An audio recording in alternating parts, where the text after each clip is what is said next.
welcome to Home Sweet Home. I'm Candy King. This week we'll take a look at how one existing development got its own makeover. We'll look at the process of this renovation and highlight how vision can transform a product to its full potential.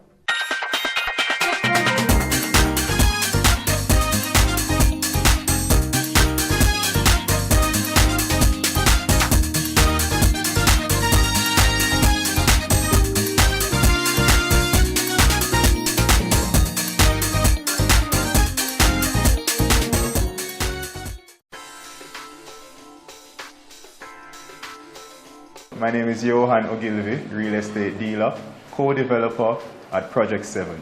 We are in Chancery Hall, St. Andrew, at a development project.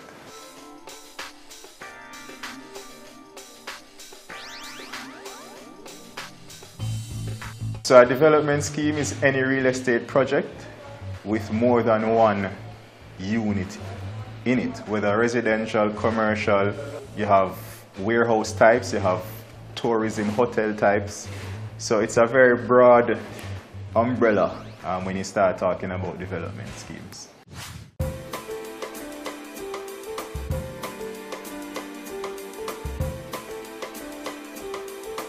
A developer is really any individual, any group, any company that puts all the real estate project elements together to create a project that can either be sold or rented.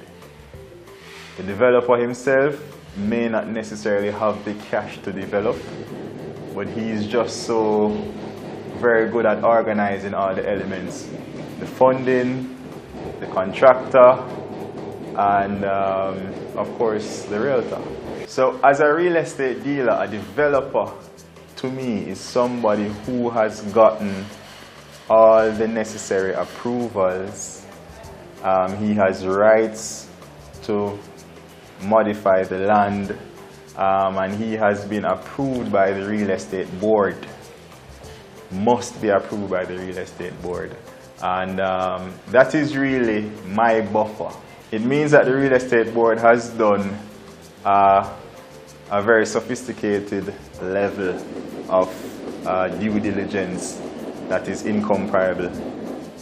So as a prospective buyer, as a prospective professional who would like to be associated with a developer, you may want to ensure that the developer is either registered with the real estate board or has plans to be registered with the real estate board. But there is the professional aspect of a development. There is the approval aspect of a development. There is the funding aspect. There is the actual construction aspect. There is a sales aspect, and there is a post-construction aspect where you have to ensure that you satisfy your customers within a particular grace period.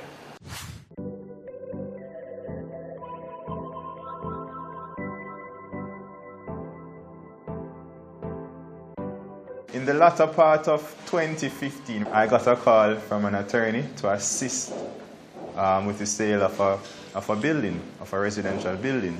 So I visited this property, and when I came here, I realized that there were 8 individual apartment units.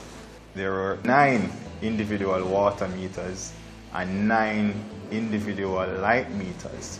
So my next question was to find out if each unit had its own individual title and if the possibility existed for it to be sold not as an entire building but as individual apartments.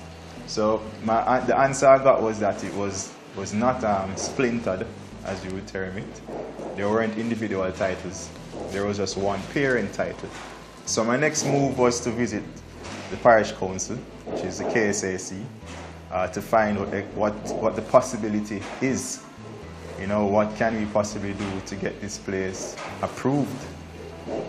And they explained to me that I'd have to submit what is called a strata plan along with drawings, and the KSAC would look at it and look at what is called the allowed habitable rooms per acre, and see if that is in line with their development order. And we did exactly what they asked us to do. We acquired the property. So the place was bought, and then we made our submissions to KSAC. And then we were approved. Our strata plan was approved. And with the strata plan, along with the parent title, we made a submission to the titles office to get that parent title divided into 8 individual titles for each unit. And then that would allow us to sell each unit for what it's worth.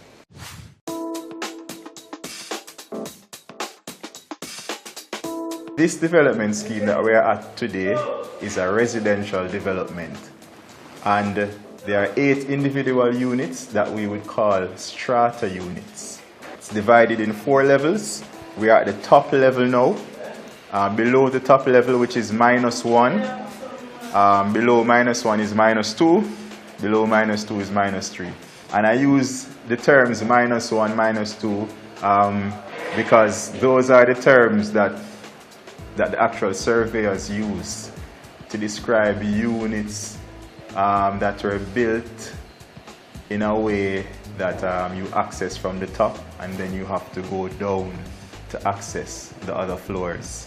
So whereas you'd have ground floor and then floor 1, floor 2, if you were going up, you're going down and it's minus. So we are at -2. So this is ground, and it's -1, we're at -2, which has 2 units, 2 2-bedroom units. Units 6 and unit 7, and those are basic units. They're not very large, they're about 800-900 square feet, so it's just enough living space for a prospect. They both offer the best view in the complex. They are both premium units. They both come with your own parking spot, which is a part of the strata unit itself, which is unusual in strata units. Below the top floor at -1, there are 3 different types of units.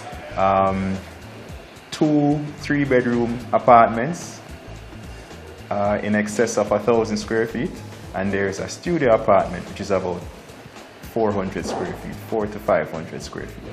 And below that now it's -3, which is just 1 floor covered with an entire unit. And that is unit 8. The developer, well, the other developers who are a part of the project consider that to be the prize unit. It comes with a sub-basement level, which can be used for an additional room, or maybe a wine cellar, or maybe a man cave, you know, depending on the prospect who buys into it. But that unit is 2 bedrooms plus the basement unit. You must be eager to see the transformation. Don't go anywhere. Home Sweet Home will be right back.